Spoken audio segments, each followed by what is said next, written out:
The notification pinged at 7:23 a.m. You've exceeded your daily calorie limit and it's not even 8 o'clock. Sarah stared at her phone in disbelief. She'd logged her coffee with cream and a piece of toast, and already the app was shaming her. By noon, she'd checked MyFitnessPal 6 times, Googled, is quinoa better than brown rice, and felt guilty about the apple she ate because the sugar content was concerning. 3 states away, 86-year-old Dorothy Martinez was preparing lunch the same way she had for 60 years. Leftover pot roast, fresh vegetables from her garden, and a slice of homemade bread. No measuring, no logging, no anxiety, just nourishment. Food anxiety? Dorothy looked puzzled when I asked about it during our interview. Honey, we were too busy living to be afraid of eating. Food was fuel, not the enemy. The contrast is staggering. Today, 35 million Americans suffer from eating disorders. 45% of people report being on a diet at any given time. And the average person spends 55 minutes daily thinking about food and weight, according to the National Eating Disorders Association. Meanwhile, our grandparents' generation had lower rates of obesity, fewer eating disorders, and virtually no food anxiety, despite having less nutritional information, no fitness trackers, and dessert with dinner most nights. How did they maintain a healthy relationship with food that we've completely lost? Let's start with the most obvious difference. Our grandparents ate without constant expert interference. They didn't have nutritionists on Instagram telling them that carrots have too much sugar, wellness gurus claiming gluten was poison, or apps calculating the healthiness of every bite. Dr. Christy Harrison, registered dietitian and author of Anti-Diet, has documented how nutrition information has exploded exponentially. In 1950, the average person encountered nutrition advice maybe once a year from their family doctor. Today, the average American sees 3,000 plus food-related messages daily through apps, social media, advertising, and news. The result? What researchers call nutritional paralysis. So much conflicting information that people become anxious about the most basic food choices. Consider the story of Margaret Chen, who raised 5 children in San Francisco during the 1950s and 1960s. Margaret's nutritional guidance came from 3 sources: her mother's cooking wisdom, her family doctor's basic advice, eat your vegetables, don't overdo the sweets, and common sense. I fed my family real food, Margaret, now 89, explains. Meat, vegetables, bread, milk, fruit. We had cake on Sundays and ice cream in summer. Nobody counted anything, and everybody was healthy. Margaret's approach created what psychologists call intuitive eating, responding to natural hunger and satisfaction cues without external rules or restrictions. Dr. Evelyn Tribol's research shows that people who eat intuitively have lower BMIs, better cardiovascular health, and significantly less food anxiety than those who follow restrictive diets. But here's the key insight. Margaret's intuitive eating wasn't just instinctual. It was supported by an environment that made healthy choices natural rather than forced. Here is your task. Take a 1-week break from all nutrition apps, food tracking, and diet-related social media. Eat when you're hungry, stop when you're satisfied, and notice how your body feels without external food rules. Pay attention to hunger and fullness cues that apps and trackers often override. Rule number 1. They cooked real food, not products.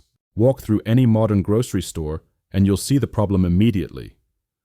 60% of the items aren't actually food. They're food products. Packaged, processed, engineered substances designed in laboratories rather than grown on farms. Our grandparents shopped the perimeter of stores because that's where the actual food lived. Fresh meat, dairy, produce, and bakery items.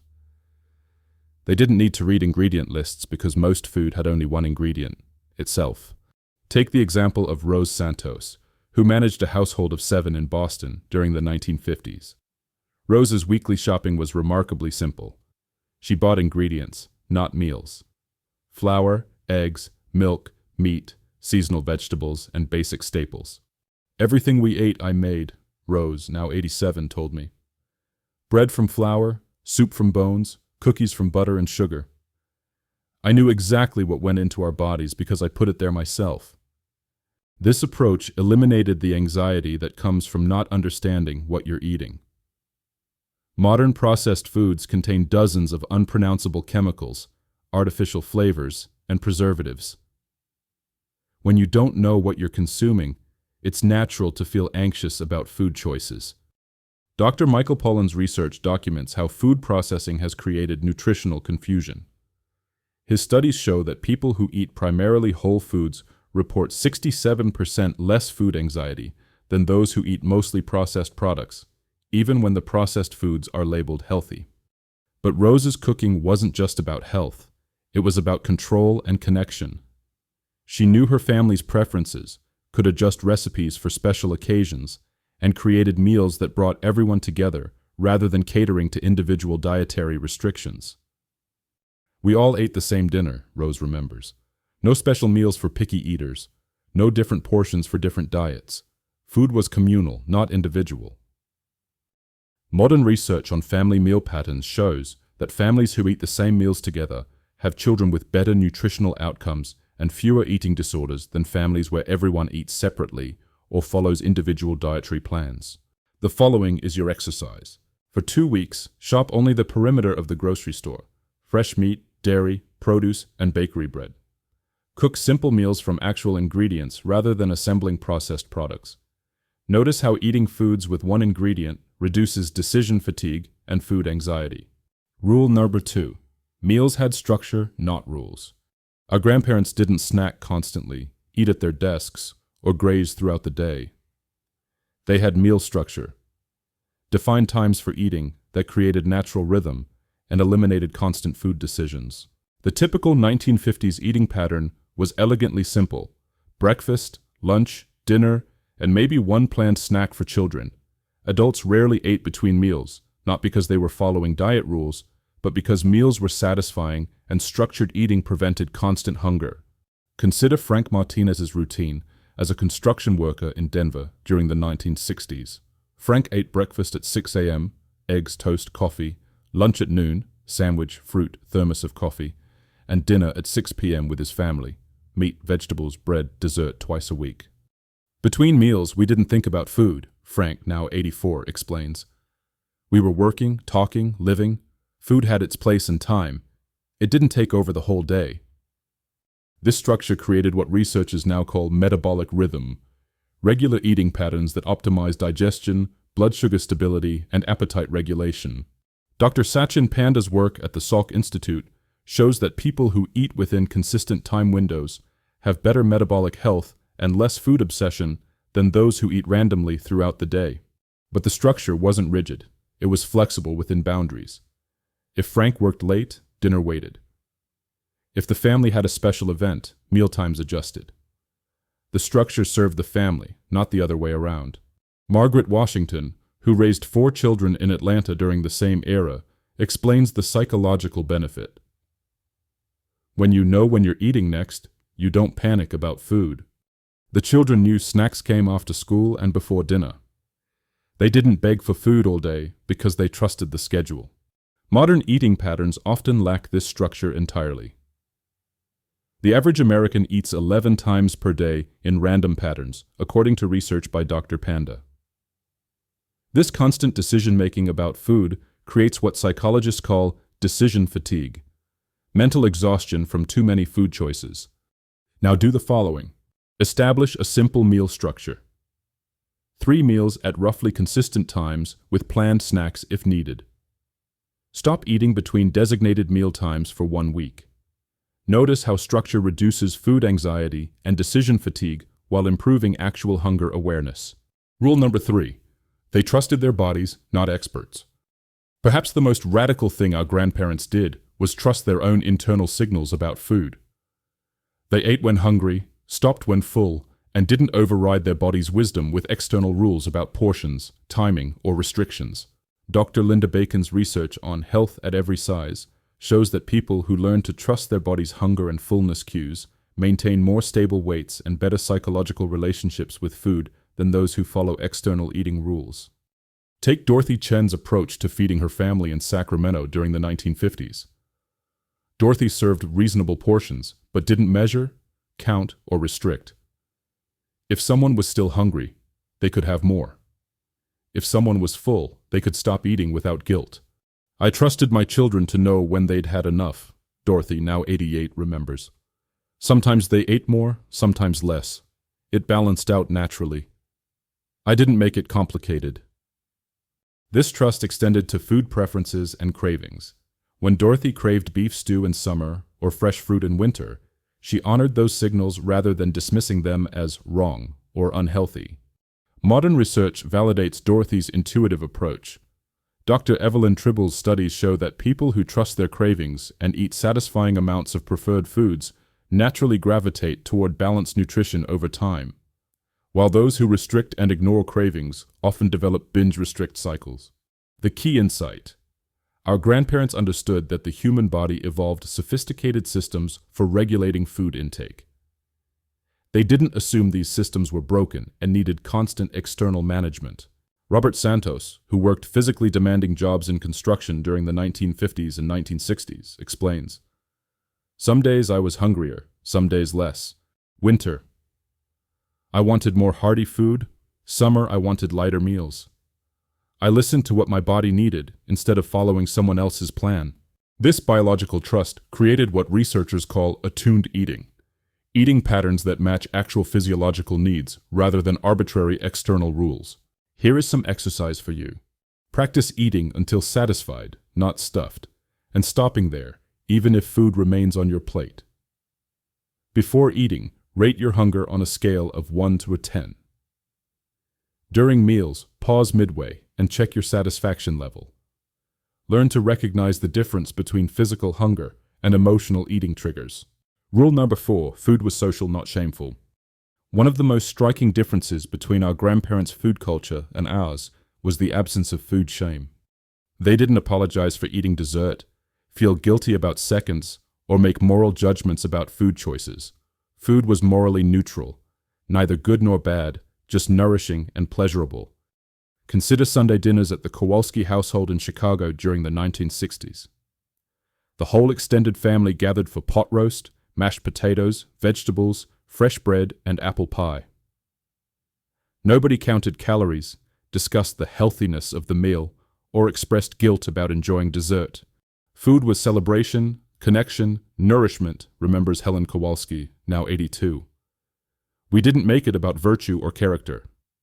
Good people and bad people both needed to eat. Food was just food.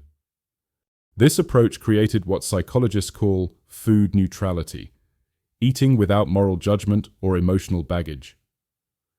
Dr. Christy Harrison's research shows that people who view food as morally neutral have healthier relationships with eating and lower rates of disordered eating behaviors.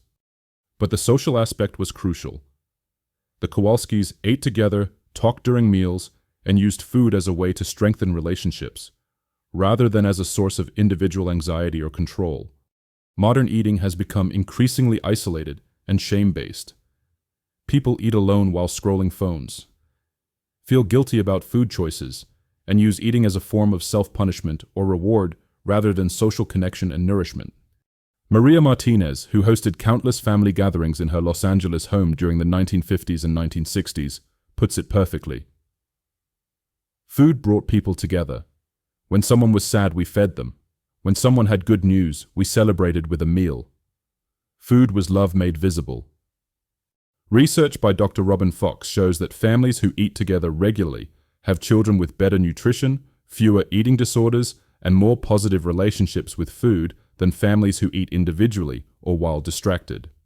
Now here's what I want you to do. Institute one technology-free family meal per day, where everyone eats the same food together and engages in conversation. If you live alone, occasionally invite friends for simple meals focused on connection rather than performance. Practice eating without judgment.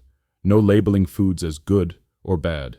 Rule number 5. Portions were natural, not measured. Our grandparents served food on regular plates, used normal-sized cups, and trusted that reasonable portions would be naturally satisfying. They didn't weigh food, measure servings, or follow elaborate portion control systems. Yet portion sizes were naturally appropriate because the food they ate was more sating, meals were more structured, and eating was mindful rather than distracted. Take James's approach to meals in Boston during the 1950s. James's wife Mary served dinner on standard 9-inch plates with typical serving sizes: a palm-sized piece of meat, 2 vegetables, and a dinner roll. Seconds were available if someone was still hungry, but most people were satisfied with the initial serving. The food filled you up, James, now 85, explains. Real meat, real potatoes, real vegetables. You didn't need massive amounts because it was substantial. And we ate slowly, talking with family, so we could tell when we'd had enough. Modern portion distortion has created significant eating problems. Restaurant portions are 2 to 4 times larger than they were in the 1950s. Home plates have increased from 9 inches to 12 inches on average. And processed foods are engineered to be hyperpalatable, making it difficult to feel satisfied with reasonable amounts. But our grandparents' natural portion control wasn't just about plate size. It was about food quality and eating environment. Dr. Brian Wansink's research shows that people naturally eat appropriate amounts when they eat slowly, without distractions, and focus on satisfaction rather than restriction. The key insight: when food is nourishing and meals are mindful, appropriate portions happen naturally without external measurement or control. Dorothy Washington, who fed her family in Atlanta during the same era, adds important context. We weren't trying to eat less, we were eating until we felt good. There's a difference. When you eat real food slowly with people you love, enough becomes obvious. Here is your exercise. Use smaller plates, 9-inch instead of 12-inch, and serve meals family style, allowing people to take what looks satisfying. Eat slowly enough to recognize satisfaction cues. Practice stopping when you feel pleasantly full rather than stuffed, and trust that you can eat again when hungry. Rule number 6. Treats were treats, not triggers. Perhaps most importantly, our grandparents had a healthy relationship with indulgent foods. Desserts, sweets, and rich foods were enjoyed regularly but in context, as part of celebrations, family traditions, and seasonal rhythms. They didn't binge on treats because treats weren't forbidden. They didn't feel guilty about enjoying cake because cake wasn't morally problematic. Dessert was a normal part of a balanced food life. Consider the Santos family's approach to sweets in their San Francisco home during the 1950s. Every Sunday after dinner, they had homemade dessert, usually cake, pie, or cookies. During the week, children might have a small sweet after school. Special occasions called for special treats. We looked forward to dessert, enjoyed it completely, and then moved on, remembers Anna Santos, now 79. Nobody hoarded sweets or felt guilty about eating them. They were just part of life's pleasures.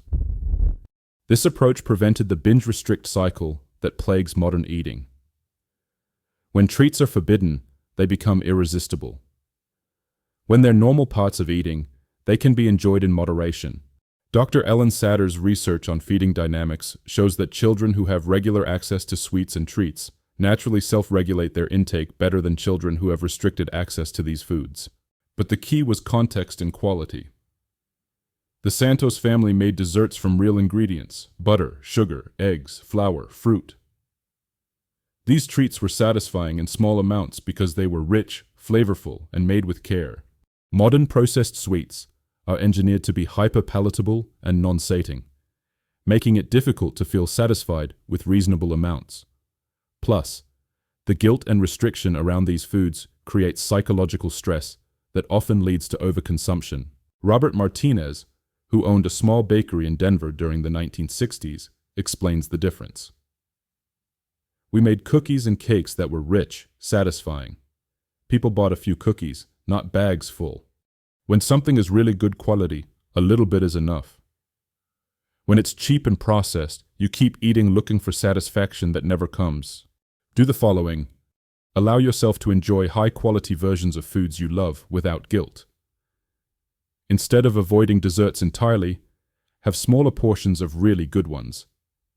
Stop labeling foods as cheats or treats, and simply include enjoyable foods as part of normal eating without moral judgment. The modern challenge: reclaiming food peace. Here's the honest reality. Our food environment is more challenging than our grandparents faced. We're surrounded by processed foods, engineered to be addictive, bombarded with conflicting nutrition information, and living in a culture that has moralized eating in unhealthy ways. but the core principles our grandparents lived by can still guide us. Timeless principles. Trust your body's hunger and fullness signals. Eat real food made from ingredients you recognize. Create structure and rhythm around meals. Make eating social and pleasurable, not shameful. Enjoy treats as normal parts of life, not forbidden temptations. Modern adaptations. Limit exposure to diet culture messaging on social media. Maidachi. Focus on how food makes you feel, rather than what experts say you should eat. Create boundaries around food-related apps and tracking. Prioritize home cooking while accepting that convenience foods are sometimes necessary. Build community around food in ways that work for modern life. The goal isn't to recreate 1950s eating exactly, but to reclaim the peace and wisdom that made food nourishing rather than stressful. The new food freedom movement. I'm seeing hopeful signs that people are rediscovering these principles. Take Jessica Chen from Portland, a working mother who struggled with food anxiety for years. After spending thousands on nutritionists, apps, and diet programs, she decided to eat like her grandmother did. I stopped tracking, stopped restricting, stopped moralizing food, Jessica explains. I cook real meals, eat when I'm hungry, stop when I'm satisfied, and enjoy dessert without guilt. My weight stabilized naturally, my food anxiety disappeared, and my kids are learning that food is enjoyable, not scary. Jessica's approach represents what researchers call intuitive eating recovery, returning to natural eating patterns after years of diet culture conditioning. Dr. Christy Harrison calls this movement anti-diet culture. People who are actively rejecting the diet industry's messaging and returning to common-sense approaches to nourishment. The choice before us. We face a fundamental choice: continue the exhausting cycle of food anxiety, restriction, and shame that characterizes modern eating, or return to the wisdom that allowed our grandparents to nourish themselves and their families with peace and satisfaction. Our grandparents understood something we've forgotten. Food is meant to nourish and satisfy, not create anxiety and conflict. When we trust our bodies, eat real food, and approach eating with common sense rather than fear, healthy relationships with food develop naturally. Here's your challenge. Choose one grandparent principle and practice it for 30 days. Cook real food. Make meals from actual ingredients rather than assembling processed products. Trust your hunger. Eat when hungry, stop when satisfied without external rules. Create meal structure. Eat at consistent times rather than grazing all day. Make eating social. Share meals with others without technology distractions. Enjoy treats normally. Include pleasurable foods without guilt or restriction. Ignore diet culture. Take a break from nutrition apps, diet advice, and food tracking. Or Stop making food the enemy and start making it your friend. Stop seeking perfect nutrition and start seeking satisfying nourishment. Stop fighting your body and start trusting its wisdom. The peace is waiting, the choice is yours. Choose nourishment over restriction. Choose satisfaction over anxiety. Choose the revolutionary act of eating like food is meant to fuel life, not control it. Thank you for watching.